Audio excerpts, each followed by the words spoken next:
नमस्कार साथियों। जैसा कि इस सीरीज में अपन एक सीरीज के रूप में आपकी किताब के भूगोल का जो अध्याय 3 आपको दिए थे एक क्लास के रूप में, आज दूसरी क्लास के रूप में अपन क्लास आपके अध्याय 4 से शुरू कर रहे हैं। और ये जो हमने जो आपको एक वन स्लॉट के रूप में जो नोट्स बना रखे हैं एक पीपीटी के फॉर्म में, ये आने वाले एग्जाम में आप इससे संबंधित सवाल जरूर देखने वाले हैं। और बिल्कुल बकायदा बता रहा हूँ, भूगोल के आपकी जो वार्षिक और अर्धवार्षिक परीक्षा में इससे सवाल जरूर बनेंगे, लेकिन इसके अलावा आने वाले कंपटीशन एग्जाम में जैसा कि लिख रखा है आपके रीट, द्वितीय श्रेणी, फर्स्ट ग्रेड, उसके अलावा चतुर्थ श्रेणी, हाईकोर्ट, पटवार, एसआई और आरएस और यहाँ तक कि यूपीएससी से एक बहुत ही बड़ा टॉपिक है, इससे संबंधित इसमें से सवाल बन सकता है वन लाइनर के रूप में प्रीलिम्स एग्जाम में। ठीक है, प्रीलिम एग्जाम दो मुख्य रूप से सी सेट और जीके का संबंधित जो पेपर होता है जीएस से संबंधित, उसमें आप सवाल देख सकते हो। और अभी जो मैंने आपका जो टारगेट ज्यादा खींच के लिया है कक्षा 12वीं के रूप में बोर्ड परीक्षाओं का भूगोल के रूप में, ठीक है, भूगोल के रूप में लिया गया है। ठीक है, चलो पार्ट 4 जो है वो जल संसाधन से अपन को वाकिफ करने का इनका एक भूगोल वेत्ता का एक उद्देश्य है, जिसमें कक्षा 12 में पढ़ने वाले सारे स्टूडेंट ये रियलाइज कर पाए कि हमारे जो संसाधन के रूप में जल संसाधन का क्या महत्व है। तो आप सबको पता होगा हमारे भू धरातल पे पीने के योग्य जो पानी है उसकी बहुत ही कम मात्रा पाई जाती है। उसके अलावा जो भी जितना भी है आपके खारे पानी के रूप में है, जैसा कि आप देखते हैं महासागरों के रूप में जो एकदम खारे पानी के रूप में है, जो एकदम पीने योग्य नहीं है ना।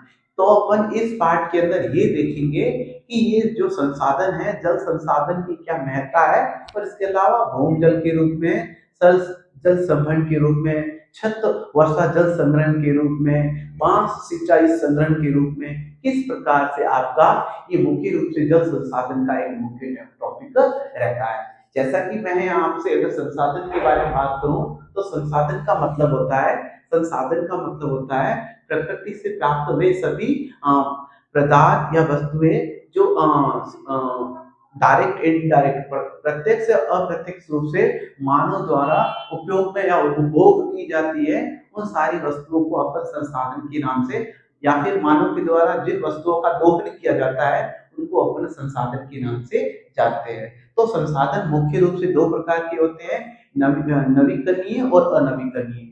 तो नवीकरणीय संसाधनों के रूप में अपन उन संसाधनों को लेते हैं जिनका हम पुनः उपयोग कर सकते हैं ना, पुनः उपयोग कर सकते हैं, वो होते हैं नवीकरण के रूप में। और अनवीकरण के रूप में वे संसाधन होते हैं जिनका हम पुनः उपयोग नहीं कर पाते। जैसे नवीकरण की मैं अगर उदाहरण कहूं तो सौर ऊर्जा, पवन ऊर्जा, ठीक है, तो ये जैसे भी है जिनको अपन रीयूज कर पा रहे हैं, रिसाइकल के रूप में पुनः यूज कर पा रहे हैं, वे सारे संसाधन नवीकरण के संसाधन के रूप में होते हैं। फिर इसके बाद आता है अनवीकरण संसाधन के रूप में।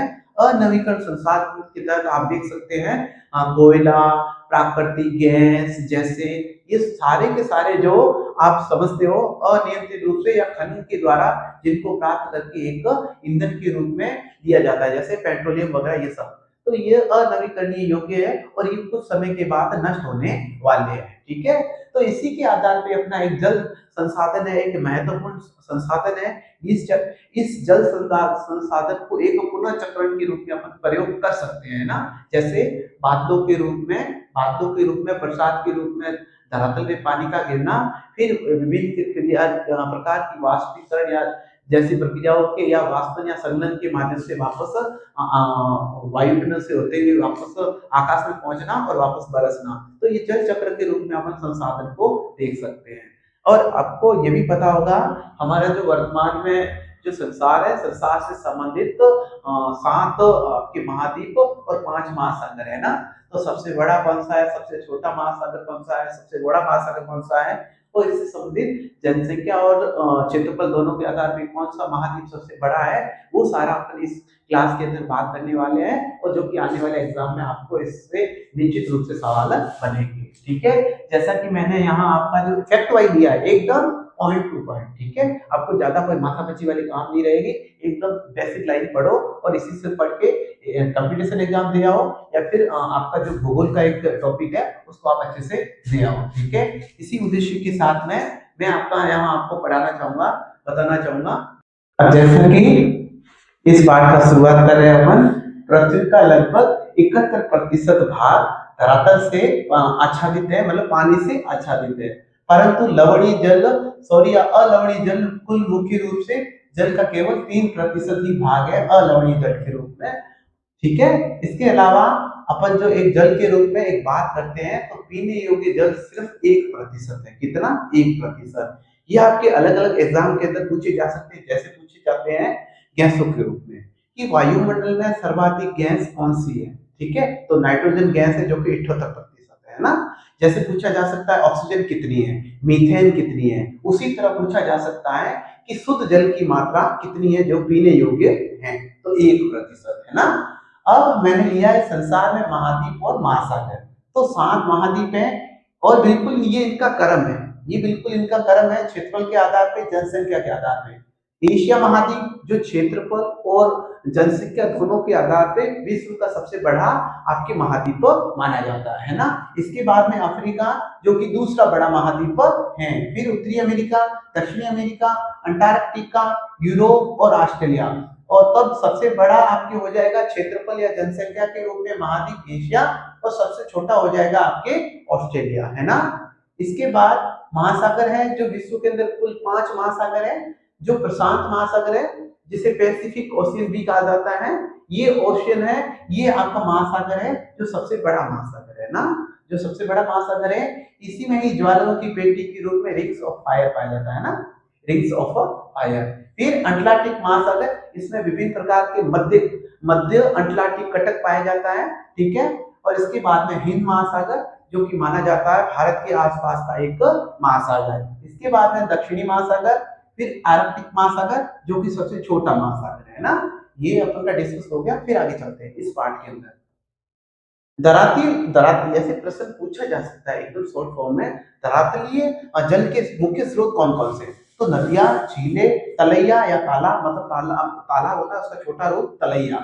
फिर धरातलीय जल का केवल 32% जल का ही उपयोग किया जा सकता है, ठीक है, केवल 32% जल का ही पीने के रूप में, और इसके अलावा रंगाई छपाई के रूप में या फिर बहुत सारी प्रतिक्रियाओं में केवल 32% ही किया जाता है। फिर देश में कुल पुनः पूर्ति योग्य भूमजल संसाधन 432 घन किलोमीटर के रूप में, ठीक है, एक इकाई के रूप में घन की मीटर में ये पाया जाता है। फिर धरातलीय और भूमजल का सबसे अधिक उपयोग कृषि क्षेत्र में होता है। ये आपको एकदम वाकई में अच्छे से ध्यान रखना है। इसके बाद एक सवाल है जो राजस्थान के अलग अलग एग्जाम के अंदर पूछा जाता है या भारत के एग्जाम में भी पूछा जाता है, बहुउद्देशीय नदी घाटी परियोजनाएं और उनको नदी से मिलान करो, है ना। और ये भी पूछा जा सकता है कौन कौन से राज्यों को इनसे लाभान्वित या लाभ मिलता है, ठीक है। बहुउद्देशीय नदी घाटी परियोजना है तो एक ही नदी घाटी परियोजना से बहुत सारे उद्देश्य आपस में जुड़े रहते हैं ना। जैसा कि यहाँ दे रखा है भाखड़ा नागल परियोजना जो कि आपके सतलज नदी पर स्थित है, पंजाब, राजस्थान, हरियाणा और हिमाचल प्रदेश में ये एक सिंचाई के रूप में पीने योग्य जो जल का एक उपलब्ध करवाता है। इसके बाद में है हीराकुंड परियोजना जो कि महानदी पे स्थित है। यहाँ पर दुनिया का सबसे बड़ा चिनाई वाला बांध स्थित है, मतलब हीराकुंड बांध परियोजना के तहत ही बना एक बांध है जो कि चिनाई से, आपने देखा होगा घर में जो चिनाई से मकान वगैरह बनते हैं तो उसी तरह एकदम चिनाई से बनाया गया एकदम सबसे बड़ा आपका दुनिया का सबसे चिनाई वाला एक बांध माना जाता है जो कि कहाँ है, उड़ीसा राज्य में। इसके बाद में दामोदर नदी घाटी परियोजना, दामोदर नदी घाटी वही झारखंड से संबंधित छोटा नागपुर पठार, आपने कोयले के रूप में रानीगंज झरिया के बारे में आपने पढ़ा होगा, तो वही दामोदर नदी घाटी परियोजना दामोदर नदी पे जो कि झारखंड वो पश्चिम बंगाल की है। और पूछा जा सकता है भारत की सबसे पहली बहुउद्देशीय नदी घाटी परियोजना कौन सी थी, तो दामोदर नदी घाटी परियोजना थी जो बहुउद्देशीय नदी घाटी परियोजना मानी जाती है भारत की सबसे पहली। ये बिल्कुल सवाल पूछा जा सकता है। इसके बाद नागार्जुन सागर परियोजना, कृष्णा नदी पर आंध्र प्रदेश को तेलंगाना को इसमें लाभ होता है या लाभान्वित होते हैं। फिर है अपने पश्चिमी राजस्थान की मरुगंगा के नाम से प्रसिद्ध इंदिरा गांधी नहर, इसको गंग नहर के नाम से जाना जाता था। और ये पंजाब सॉरी हरियाणा और राजस्थान में इसको सिंचाई के माध्यम पीने के योग्य पानी का उपयोग किया जाता है। फिर आपकी चंबल परियोजना जो कि चंबल नदी पे है, राजस्थान वो एमपी को संयुक्त रूप से मानी जाती है। इसके बाद में है कोसी परियोजना, कोसी नदी को बिहार का शोक कहा जाता है। तो इस परियोजना का निर्माण कोसी नदी में नदी के बहाव पानी में एकदम वृद्धि के साथ बिहार में जो बाढ़ आ जाती है तो बाढ़ को नियंत्रित करने के लिए इस परियोजना का निर्माण किया गया। फिर है तुंगभद्रा नदी परियोजना जो कि कृष्णा की सहायक नदी है तुंगभद्रा, वहां पे वह स्थित है, मतलब स्थापित की गई है। इसके बाद रिहंद बांध परियोजना जो सोन नदी पर स्थित है, लेकिन इसका एक फैक्ट है गोविंद वल्लभ पंत सागर बांध कहाँ स्थित है, तो आपको रिहंद परियोजना पे सोन नदी के आसपास स्थित है। इसके बाद ये परियोजना है जो वेरी वेरी इंपोर्टेंट है, राजस्थान की अलग अलग एग्जाम में और भारत के अलग अलग एग्जाम में इससे संबंधित मिलान वाले पूछे जा सकते हैं। कौन सी नदी से क्या लाभान्वित कौन से राज्य होते हैं और कौन सी नदी पे स्थित है और उसकी कुछ मुख्य विशेषताएं, ठीक है। इसके बाद में देश में गंगा और यमुना दो अत्यधिक प्रदूषित नदियां हैं, ठीक है। ये सब कुछ अपन जो 12वीं का एक टॉपिक है जल संसाधन, उसी के बारे में बात कर रहे हैं। इसके बाद दिल्ली और इटावा के बीच यमुना नदी देश में सबसे अधिक प्रदूषित नदी है, ठीक है। इसके बाद भौमजल, आपको पता होगा गंगा नदी और यमुना नदी जब बहुत ज्यादा प्रदूषित है तो उनसे संबंधित है नमामि गंगे परियोजना, नर्मदे गंगा परियोजना, जिनसे संबंधित मतलब गंगा नदी जो प्रदूषित हो चुकी है उसको प्रदूषण से मुक्त करने के लिए और उसकी साफ सफाई के उसके पहले में जो गंदगी है उसको साफ करने के लिए विशेष प्रकार का अभियान चलाया गया। प्रधानमंत्री माननीय प्रधानमंत्री मोदी जी द्वारा नमामि गंगे, ठीक है, और इसके अलावा नर्मदे गंगे, ठीक है। तो दोनों प्रकार की जो योजनाएं हैं उनके माध्यम से गंगा नदी को और नर्मदा नदी को स्वच्छ बनाने के लिए विशेष प्रकार की परियोजनाएं चलाई गई। ओके, इसके बाद में है आपका आगे भूमजल प्रदूषण देश के विविध भागों विषैले धातु, जैसे देखो आपने बोरवेल के माध्यम से सिंचाई के साधनों के रूप में गांवों में फसल लेते हुए देखा होगा, ठीक है। तो एक हिसाब से पानी लिया जाए तो एक लेने के बाद जो नाइट्रेट और इसके अलावा फ्लोराइड और जो नाइट्रेट के जो संतुलन होते हैं वो एक जगह केंद्रित हो जाते हैं, जिसकी वजह से वो पानी पूरी तरह से भूमजल प्रदूषित हो जाता है। ओके, ये भी आपके इसी टॉपिक से रिलेटेड है। अब है प्रश्न पूछा जा सकता है जल संभर प्रबंधन से आपका क्या आशय है, ठीक है। तो जल संभर प्रबंधन से मुख्य रूप से धरातलीय और भूमजल, धरातलीय और भूमि के अंदर वाले पानी का आप अच्छे से अगर मैनेजमेंट या प्रबंधन करते हो तो इसे अपन जल संभर प्रबंधन के नाम से जानते हैं। इसके बाद में केंद्रीय और राज्य सरकारों ने देश में बहुत से जल संभर विकास और प्रबंधन कार्यक्रम चलाए, बहुत से चलाए। उसमें से आपके जो 12वीं का एग्जाम 12वीं की किताब है उसमें हरियाली, नीरू मीरू, ठीक है, और अरवारी पानी संसद, ठीक है, और इसके अलावा तमिलनाडु में छत वर्षा जल संग्रहण, इसके बाद में राजस्थान के विभिन्न क्षेत्रों में टांका निर्माण जैसे मुख्य रूप से। अब ऐसे पूछा जा सकता है हरियाली मुख्य रूप से क्या है, ठीक है। तो हरियाली का उद्देश्य ग्रामीण जनसंख्या को पीने व सिंचाई से संबंधित या मत्स्य पालन और वन रोपण से संबंधित जल उपलब्ध कराना, इस मुख्य रूप से हरियाली कार्यक्रम का मुख्य उद्देश्य है। इसके बाद नीरू मीरू जल और पाप, इसका मतलब होता है जल और आपके पाप, ठीक है। तो ये कार्यक्रम है, ये आंध्र प्रदेश से संबंधित है, वही जल से संबंधित। इसके बाद में आपका है राजस्थान के अलवर से संबंधित अरवारी पानी संसद, अरवारी पानी संसद। आने वाले एग्जाम में आपको निश्चित रूप से इनसे सवाल मिल सकता है। एक अच्छी परिभाषा के रूप में एक परिभाषा, एक शब्द अच्छे हैं हरियाली, नीरू मीरू, अरवारी पानी संसद, है ना, जो कि आपके लिए वेरी वेरी इंपॉर्टेंट है। तो अरवारी पानी संसद है वो अलवर से राजस्थान से संबंधित है। इसके बाद तमिलनाडु में घरों में जल संग्रहण संरचना को बनाना आवश्यक कर दिया। तो ऐसे प्रश्न पूछा जा सकता है भारत का एकमात्र राज्य जिसका आप अगर इमारत के रूप में छत बनाते हो तो छत बनाने के लिए जो छत का पानी है उसे अपने टांकों के अंदर या फिर एक जल ग्रहण कुंड के रूप में एकत्र करने के लिए वहां से पाइपलाइन होनी ही चाहिए। अगर पाइपलाइन नहीं है तो आप तमिलनाडु के अंदर ऐसा माना जाता है कि आपको बिल्डिंग या फिर इमारत नहीं बना सकते। Very very important. तो भारत का वह राज्य कौन सा है जहां पर मुख्य रूप से अनिवार्य किया गया छत वर्षा जल संग्रहण से संबंधित पाइप से सीधा टांकों में पानी का संग्रहण के माध्यम से, तो हो जाएगा तमिलनाडु। इसके बाद में आपका वेरी वेरी इंपोर्टेंट सवाल आगे है राजस्थान में। देखो राजस्थान तो वो धरा है, राजस्थान तो वो धरा है जो धरा पनिहारियों का एकदम कितने किलोमीटर तक पानी के लिए सिर पे मटके लेके जाना, ठीक है, और हाथों में बच्चों को साथ में लेके जाना, वो सब किसकी थी? वो राजस्थान की थार के मरुस्थल के रूप में रेतीले धोरों की कही जाती है। और इसके अलावा यहाँ का इतिहास रजवाड़ों के रूप में, ठीक है, वो राजपूत वंश केसरिया, ठीक है, चौबर से संबंधित, तो वो है हमारा प्यारा रजवाड़ा राजस्थान। राजस्थान की तो बात ही अनोखी है, आपने सुना ही होगा ना। तो राजस्थान की बात ही अनोखी है, राठौड़ वंश मारवाड़ के रूप में, ठीक है, बीकानेर में, और इसके अलावा जैसलमेर में भाटी राजवंश लोधरवा को राजधानी के रूप में, जालौर में आपकी सौंदर्य चौहान, ठीक है। तो ये आप आने वाले टाइम में ऐसा कुछ पढ़ोगे और आपने पढ़ भी लिया है, तो वो है अपना प्यारा राजस्थान। इसी राजस्थान के अंदर एक टांका या टंकी बनाते थे आपने अभी भी घरों के अंदर या घर के जस्ट बाहर वाले कोने पे टांके के रूप में, और उस पानी को वर्षा जल संग्रहण के माध्यम से, मतलब बारिश की छत से ही उसको लिया जाता था और पूरे 12 महीनों तक उसी जल को उपयोग सॉरी किया जाता था। इसके बाद आपने देखा होगा बहुत से घरों में या फिर ग्रामीण क्षेत्रों में एक 20-20 25-25 टंकियों का एक बहुत ही बड़ा टांका जो उपलब्ध करवाया जाता है, जो सरकार की योजना के तहत, वो भी उसके आगे जो पास पास आगोश बनाई जाती है, तो उससे भी एक वर्ष भर एक पानी को पीने के रूप में ग्रामीण इलाकों में प्रयोग किया जाता है। ये पाठ कुछ आपको जल संसाधन से संबंधित था, जो मेरे द्वारा आपको ये डाटा उपलब्ध करवाया है, ये काफी अच्छा होगा। इससे संबंधित एक दो आपके जल संसाधन से संबंधित जल नीतियां हैं, ठीक है, जिससे संबंधित सवाल से पूछा जा सकता है कि जल संबंधी कौन कौन सी नीतियां हैं। तो 2 नीतियां, उनका नाम आपको याद होना चाहिए। इसके अलावा ये टॉपिक आपका पूरा हो जाता है। अपन मिलते हैं अगले टॉपिक के रूप में नई स्लाइड में, ठीक है।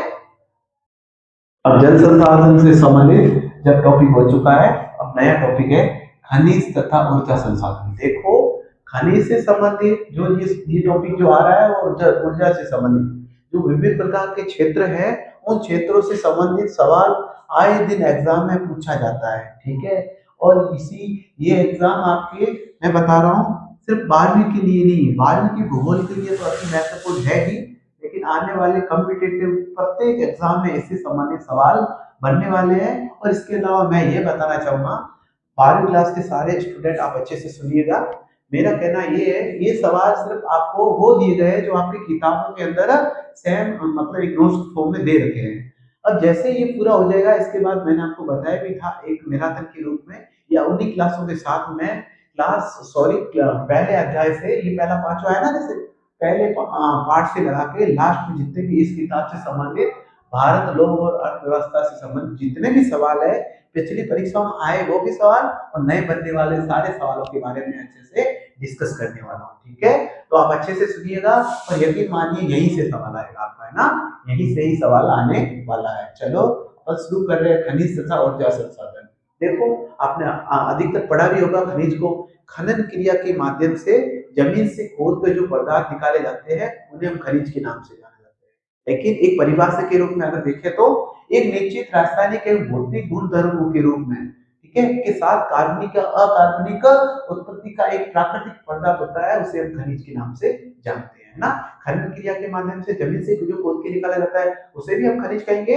लेकिन एक अच्छी परिभाषा कहें तो एक निश्चित रासायनिक एवं भौतिक गुणधर्मों के साथ कार्बनिक या अकार्बनिक उत्पत्ति का एक प्राकृतिक पदार्थ। अब रासायनिक और भौतिक गुणों के आधार पर खनिज को मुख्य रूप से 2 भागों में बांटा जा सकता है, धात्विक खनिज और अधात्विक खनिज। धात्विक खनिज के अंदर अपन लेंगे लोह और अलोह खनिज, ठीक है, लोह धात्विक खनिज और अलोह धात्विक खनिज। तो लोह धात्विक खनिज है, उसमें आ जाएगा लोहा और मैग्नीज, और इसके बाद में अलोह के अंदर आपके आ जाएगा तांबा और बॉक्साइट। आ रहा है आपको समझ में। इसके बाद में अपना जो अगला है खनिज के रूप में अधात्विक खनिज, इसको अपन 2 रूपों में, ईंधन खनिज के रूप में धात्विक खनिज, और अन्य अधात्विक खनिज कौन कौन से हैं। तो ईंधन के रूप में कोयला, पेट्रोलियम, प्राकृतिक गैस, और इसके अलावा अन्य अधात्विक खनिजों में अपन माइका, चूना पत्थर और ग्रेफाइट, ठीक है। अब भारत में खनिजों का वितरण किस किस प्रकार से, वो दो चार पॉइंटों में अपन देख लेंगे अच्छे से। जैसे कोयले का लगभग 97%, 97% है भाग वो दामोदर नदी घाटी, सोन घाटी, महानदी और गोदावरी, इन्हीं चारों नदी घाटियों के आसपास, जो कि मुख्य रूप से झारखंड से संबंधित है। ठीक है। इसके बाद में अगला जो पॉइंट है, पेट्रोलियम के आरक्षित भंडार असम, गुजरात और मुंबई हाई। मुंबई हाई वही अपन का एक भारत का समुद्री क्षेत्र में एक क्षेत्र है, तेल खनन से संबंधित पेट्रोलियम के रूप में खनन किया जाता है वो। ठीक है, मुंबई हाई, गुजरात और असम। इसके बाद में अगला जो आपका है, तो भारत में खनिज पट्टियों के रूप में मुख्य रूप से पट्टियां कौन कौन सी है, तो वो मुख्य रूप से तीन पट्टियां कौन कौन सी, उत्तरी पूर्वी पठारी प्रदेश, उत्तरी पूर्वी पठारी प्रदेश जिसमें आता है छोटा नागपुर पठार जो कि झारखंड में आता है। इसके बाद ओडिशा के पठार जो उड़ीसा में आते हैं, और इसके अलावा पश्चिम बंगाल और छत्तीसगढ़। ठीक है, ये आपको मुख्य रूप से तीनों जो पट्टियों के रूप में खनिज है उनको आप अच्छे से ध्यान रखना। फिर अगला है दक्षिणी पश्चिमी पठारी प्रदेश, जिसमें आपके कर्नाटक, गोवा और तमिलनाडु राज्य के रूप में आते हैं। और अगला जो लास्ट है आपके उत्तरी पश्चिमी प्रदेश, जिसमें राजस्थान का अरावली और गुजरात के कुछ भाग। आपको पता ही होगा अरावली को अवलित पर्वतमाला के नाम से भी जाना जाता है, नवीन वर्णित पर्वतमाला। ठीक है, तो ये मुख्य रूप से भारत के अंदर खनिज पट्टियों के रूप में मुख्य माने जाते हैं। उत्तरी पूर्वी पठारी प्रदेश, दक्षिणी पश्चिमी पठारी प्रदेश और उत्तरी पश्चिमी प्रदेश। ठीक है, इसका उनका मुख्य रूप से अरावली का क्षेत्र और गुजरात का क्षेत्र। इसके बाद में अब अपन शुरू करते हैं मुख्य रूप से खनिजों को। सबसे पहले लिया लौह अयस्क, तो लौह अयस्क के रूप में आपका लोहे के कौन कौन से अयस्क है, तो भारत में पाए जाने वाले मुख्य रूप से लोहे के दो अयस्क है, हेमेटाइट और मैग्नेटाइट। आपको इतना ही याद रखना है, प्रश्न ऐसे आएगा, हेमेटाइट और मैग्नेटाइट अयस्क है इसके लौह अयस्क। ठीक है, इसके बाद अपन शुरू करें विधिवत रूप से मैग्नीज। लौह अयस्क के प्रगलन के लिए महत्वपूर्ण कच्चे माल के रूप में मैग्नीज का उपयोग किया जाता है।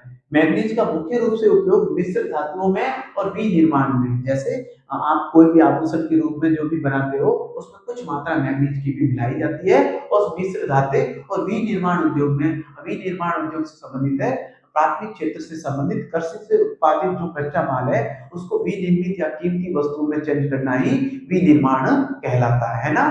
इसके बाद में है अगला आपका कि मैग्नीज कौन सी क्रम की चट्टानों में पाया जाता है, तो धारवाड़ क्रम की निक्षेपों में पाया जाता है। फिर ओडिशा मैग्नीज का एक अग्रणी राज्य है, ये आपको वेरी वेरी इंपॉर्टेंट सवाल है, ये आपको याद रखना है। ओडिशा मैग्नीज का एक अग्रणी एक राज्य है ओडिशा। ठीक है, फिर ओडिशा के मुख्य रूप से खाने कौन कौन सी है, बिल्कुल, और वेरी वेरी इंपॉर्टेंट यही है इस मैग्नीज के अंदर, यही अलग अलग एग्जाम में एक खानों के रूप में अलग अलग पूछा जाता है, जिसकी वजह से कंफ्यूजन होता है, जिसकी वजह से सवाल का आपका नंबर 1/3 कट जाता है ना। आने वाले रीड से संबंधित आपको और इसके अलावा सेकंड ग्रेड से संबंधित सवाल आपको इसी वे से मिलने वाले हैं। तो ओडिशा की खाने हैं मोनाई, कंदुझर, सुंदरगढ़, गंगपुर, कोरापुट, काला हांडी और मोलनगीर, ये आपको अच्छे से याद होनी चाहिए। इसके बाद में है कर्नाटक, बल्लारी, बेलगामी, उत्तरी कनारा, चिकमंगलुरु और इसके अलावा है शिवमोगा, चित्रदुर्ग तथा तुमकुरू। ठीक है, जो कि है कर्नाटक से संबंधित खाने हैं मैग्नीज की। इसके बाद में महाराष्ट्र के नागपुर, भंडारा और रत्नागिरी, तो इन्हीं तीनों जिलों के आसपास महाराष्ट्र में आपके मैग्नीज पाया जाता है। इसके बाद में मध्य प्रदेश, मध्य प्रदेश के अंदर है आपके बालाघाट, छिंदवाड़ा, निमाड़, मांडला और झाबुआ, ये मुख्य रूप से आपके चार राज्य। अगर पूछा जाए चार राज्य कौन कौन से हैं, ओडिशा, कर्नाटक, महाराष्ट्र और मध्य प्रदेश मैग्नीज के रूप में एक भंडार पाए जाते हैं। और ओडिशा के अंदर खाने कौन सी है, कर्नाटक के अंदर खाने कौन सी है, महाराष्ट्र में कौन कौन से जिले जिसमें पाया जाता है, और मध्य प्रदेश के कौन कौन से मुख्य रूप से जिले हैं जिसमें आपका मैग्नीज पाया जाता है, ये आपको अच्छे से याद होना चाहिए। इसके बाद में जो अपना एक लौह खनिज के रूप में अपने मैग्नीज की देखना है जो आपके पाठ्यक्रम में है। ठीक है, इससे संबंधित अलग जानकारी होगी वो अपन आगे मैराथन क्लासों में देखते जाएंगे। फिर अगला है अलौह खनिज, तो अलौह खनिज के रूप में अपना अपन ने लिया है बॉक्साइट, तो आपको पता ही होगा एल्यूमिनियम का एक अयस्क के रूप में है बॉक्साइट। ठीक है, इसके बाद में वो धारवाड़ क्रम में मैग्नीज पाया जाता है, तो बॉक्साइट आपके टर्सरी निक्षेपों में पाया जाता है। इसके बाद ओडिशा बॉक्साइट का सबसे बड़ा उत्पादक है, ओडिशा मैग्नीज में भी सबसे बड़ा उत्पादक अग्रणी राज्य है, और इसके अलावा बॉक्साइट में भी एक अग्रणी राज्य है। ठीक है। ओडिशा ओडिशा एक ही है ना। अब ओडिशा बॉक्साइट का सबसे बड़ा उत्पादक है, तो ओडिशा के अंदर कुछ खाने हैं, ठीक है, जैसे काला हांडी, संबलपुर और बोलनगिर और गोरापुर, तो इनमें मुख्य रूप से बॉक्साइट उत्पादित किया जाता है। इसके बाद में झारखंड जिले के झारखंड राज्य के लोहारडागा जिले में वेटलैंड्स के रूप में पाई जाती है। इसके बाद गुजरात के भावनगर और जामनगर जिलों में भी ये आपके बॉक्साइट एक उत्पादित किया जाता है। इसके बाद में है छत्तीसगढ़। छत्तीसगढ़ आपके अमरकंटक के पठार पर, और इसके अलावा है मध्य प्रदेश में कटनी, जबलपुर और इसके अलावा बालाघाट, और छत्तीसगढ़ मैंने आपको बताई है अमरकंटक के पहाड़ पर, पठार पर। इसके बाद में आपका है महाराष्ट्र, जो कि है कोलाबा, ठाणे, रत्नागिरी, सतारा, पुणे और कोल्हापुर, इन्हीं क्षेत्रों में। तो राज्य भारत के कौन से राज्य जिसमें बॉक्साइट पाया जाता है, तो आपके ओडिशा, झारखंड, गुजरात, छत्तीसगढ़, मध्य प्रदेश और महाराष्ट्र। और कौन कौन से मुख्य रूप से जिले जो अग्रणी हैं, खाने मुख्य रूप से कौन सी है, वही सवाल आपके कंफ्यूजन का एक कारण बनता है, ठीक है। तो इसको आप अच्छे से याद कर लोगे। मैं बोल रहा हूँ ये स्लाइड अगर आप 2 से 3 बार सुन लेते हैं, पढ़ लेते हैं, तो आपको सारी जानकारी हो जाती है। इसके बाद आज की अपनी क्लास का लास्ट है तांबा। तांबा मुख्य रूप से किस में प्रयोग किया जाता है, तो मिश्र धातु में सभी में किया ही जाता है, ठीक है।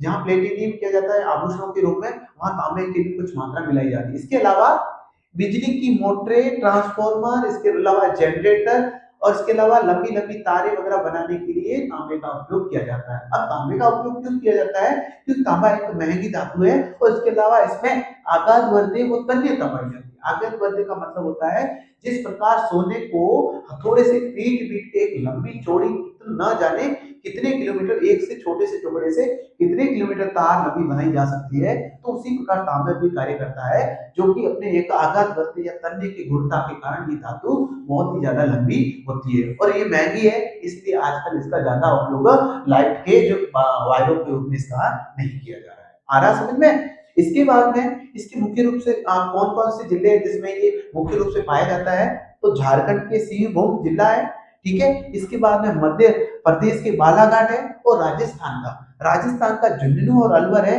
जो कि तांबे के मुख्य रूप से माने जाते हैं। अब देखो अपन ने जिस हिसाब से ये टॉपिक क्लियर किया है, इसमें से अब थोड़ा सा ही बाकी है, ठीक है। सिर्फ एक स्लाइड के अंदर या 1.5 स्लाइड के अंदर ये पार्ट आपका पूरा हो जाएगा, तो निश्चित मानिए आपकी अगली क्लास में ये सारे पार्ट पूरे हो जाएंगे, और इसके बाद एक क्लास और अपन ले लेंगे जिसमें इस 9 पार्टों से संबंधित पुरानी परीक्षाओं में आए सारे सवाल, ऑब्जेक्टिव, वन लाइनर और बड़े से बड़े सवाल आपको बता दिए जाएंगे कि ये सवाल आपके जो नोट्स करवाए उसमें और आपके किताब के अंदर से जो महत्वपूर्ण सवाल बनते हैं, जो आपको आने वाले एग्जाम में जरूर रूप से दिखेंगे, ठीक है। सारे पुराने प्रश्नों को लिया जाएगा आने वाले क्लास के अंदर। एक मैराथन क्लास होगी जिसमें आपका ये दिया जाएगा, 5 के बाद 6, 7, 8, 9 4 पार्ट, इसके बाद एक और मैराथन क्लास लगाई जाएगी। कुल मिला के सिर्फ 4 क्लासों के अंदर ये पूरी किताब हो जाएगी।